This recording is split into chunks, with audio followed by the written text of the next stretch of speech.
I have no money, no prospects. I'm already a burden to my parents, and I'm frightened. This whole video is just making me want to watch Pride and Prejudice, which is not unusual because I feel like most events in my life make me want to watch Pride and Prejudice because it's the best movie ever. Keira Knightley, if you're watching, thank you for your service.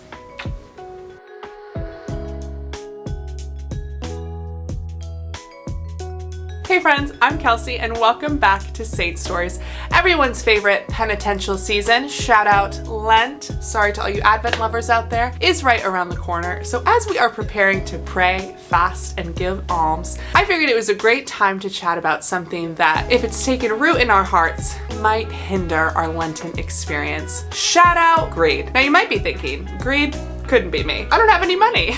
Or the little money I do have, I spend on clothes that I buy secondhand and I'm very frugal, etc., etc. And I think that's a common tendency to dismiss greed as only having to do with money. But I think now, especially on the verge of Lent, or whenever you're watching this video, is a great opportunity to go a little deeper when examining our lives. The Catechism defines greed as a failure in genuine love for God and neighbor caused by a perverse attachment to certain goods. And these perverse attachments can manifest themselves in our lives through a number of ways. Not just in the way that we spend our money, but the way we spend our time, how we give our hearts, and what we find ourselves seeking out. For example, I was recently listening to an Ariana Grande song because the beat was absolutely fantastic. But as I listened closer, and this is the case with a lot of songs these days, as I listened closer to the lyrics, it made me a little sad. She says, "Baby, you got lucky because you're rocking with the best. I ain't talking money, I'm just physically obsessed. I'm greedy for love."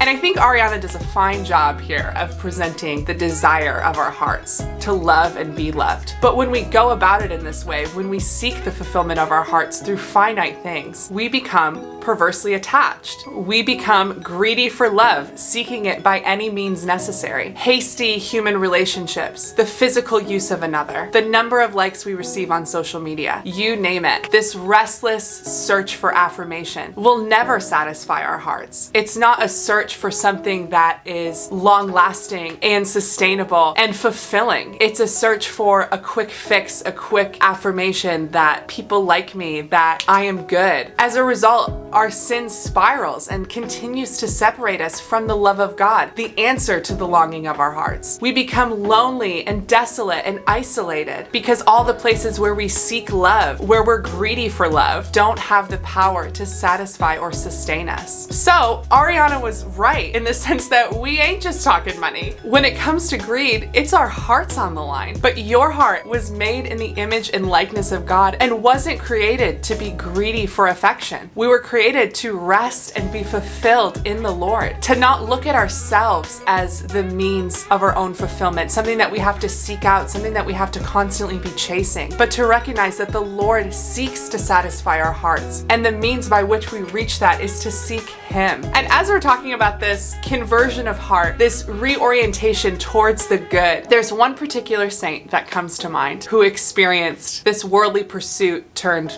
virtuous fulfillment. Sweet Saint Ignatius of Loyola.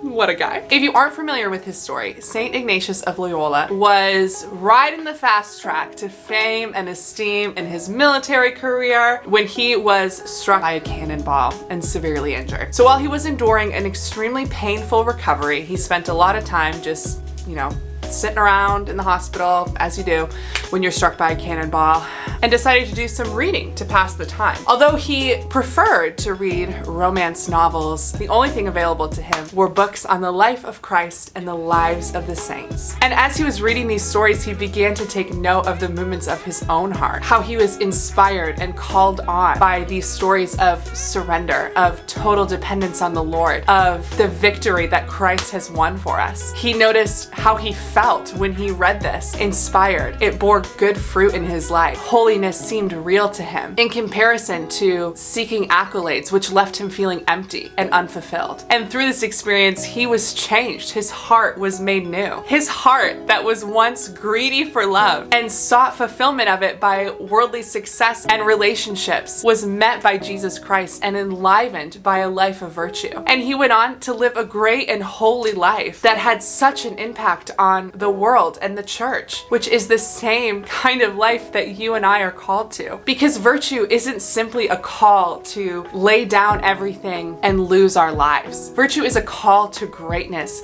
It's a call to cultivate goodness in our lives. Yes, it requires sacrifice. Yes, it requires change. Yes, it can be scary, but the Lord is never outdone in generosity, and He would not call you to something that would leave you weaker, lonely, or more dissatisfied. He seeks to love you, and this is the love that satisfies. So whether it be this Lent, this week, this month, this year, I want to encourage you to examine your heart, examine the movements of your heart. Maybe it's before you post on social media. Just ask the Lord, what am I seeking? Maybe it's a relationship in your life that doesn't bear good fruit, but gives you this quick fix of feeling like you're seen, known, and loved. Taking that to the Lord, who sees you and knows you and loves you at every moment. Ask Him what He desires for you. Maybe it's asking the Lord how you can be more generous, whether it's in your time, in the way you spend your money, in how you share your heart. You are a gift that the Lord wants to share. So ask Him to help you see all that you have to give. I'm praying for you, and I'll see you next time.